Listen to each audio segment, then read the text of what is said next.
It begins with a roar that shakes the earth.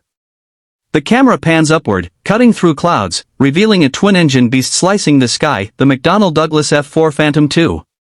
For over 5 decades, this jet wasn't just an aircraft, it was a symbol of speed, power, and dominance.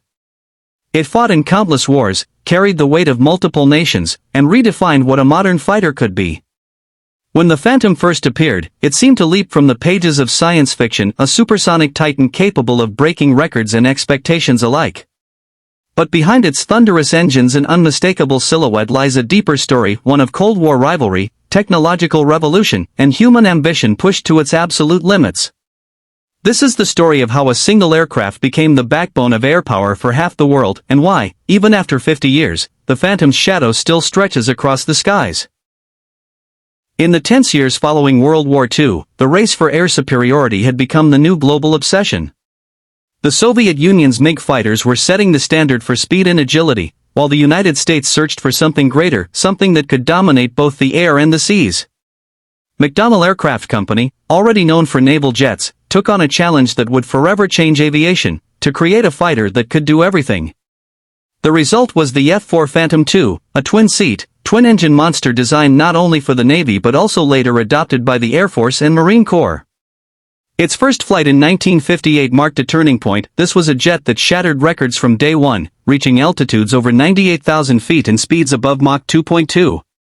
It wasn't just fast, it was flexible, built to carry missiles, bombs, and even reconnaissance pods. Its radar system was revolutionary, capable of detecting and engaging enemy aircraft far beyond visual range. In an era obsessed with nuclear deterrence, the Phantom became the embodiment of the West's technological might, a symbol that America could and would dominate the skies. But what made the Phantom truly legendary wasn't just its performance, but the philosophy behind its design.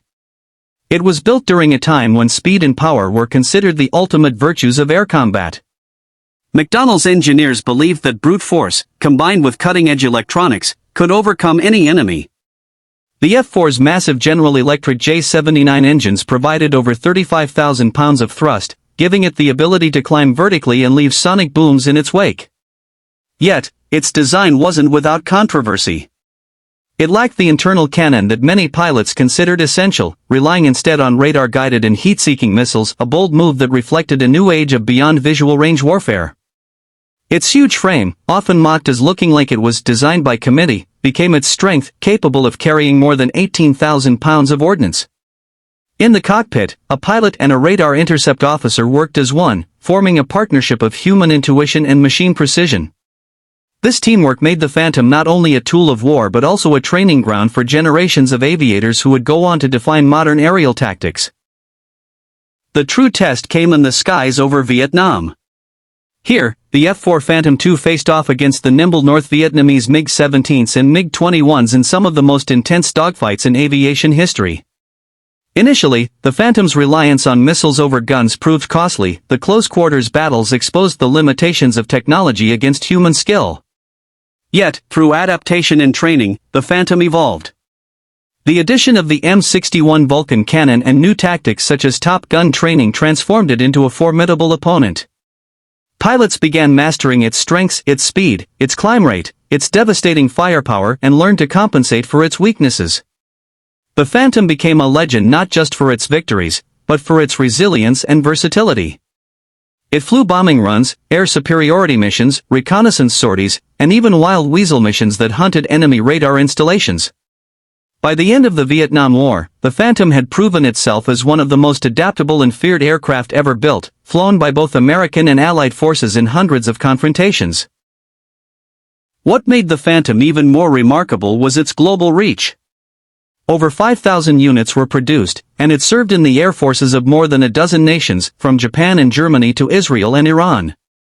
Each country adapted it to its own needs, customizing avionics and weapons, and in doing so, they each added to its legend.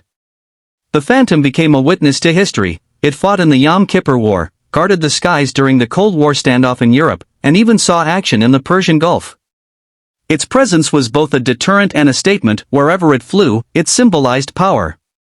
For pilots, the Phantom was a rite of passage. It was demanding, temperamental, and unforgiving, but those who mastered it carried a badge of honor that few others could claim.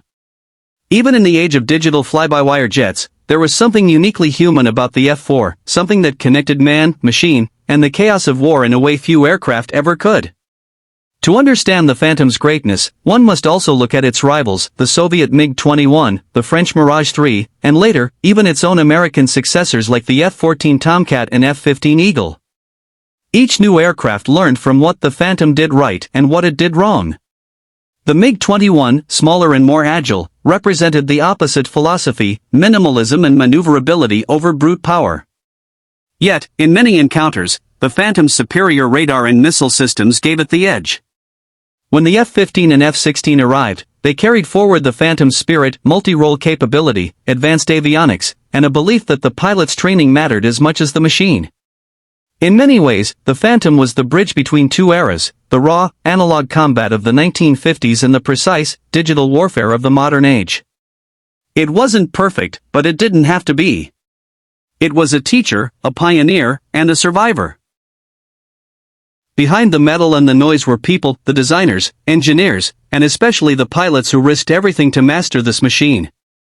Men like Robin Olds, the legendary Air Force ace who pushed the Phantom to its limits, and the countless maintenance crews who kept the complex beast flying day after day in hostile conditions. Political leaders saw the Phantom as more than a weapon. It was a message to both allies and enemies that the West would not be outmatched. It was the product of Cold War necessity, born from fear but elevated by ingenuity. Even decades later, the Phantom's roar continues in museums, airshows, and the memories of those who flew it. For many, it represents a golden age of aviation when pilots still wrestled their machines through the sky, and the outcome of battle depended on skill, nerve, and teamwork. And as the Phantom finally gave way to newer generations, stealth fighters, drones, and digital cockpits, its legacy refused to fade. Nations like Japan and Greece kept them in service well into the 21st century, upgrading their systems and extending their lives beyond all expectations. In every way that matters, the Phantom still flies, not just in the air, but in the DNA of every jet that came after. Its lessons in design, power, and adaptability shaped everything from the F-15 Eagle to the F/A-18 Hornet. It showed that dominance is not just about technology, but about the spirit behind it. And so, as the echoes of its engines fade into history, we are left with a question that still stirs the imagination: what makes a machine truly legendary? Is it its victories, its longevity, or the stories of those who gave it life? Tell us in the comments below, what does the Phantom mean to you, and do you think we'll ever see another aircraft that can match its legacy in the sky?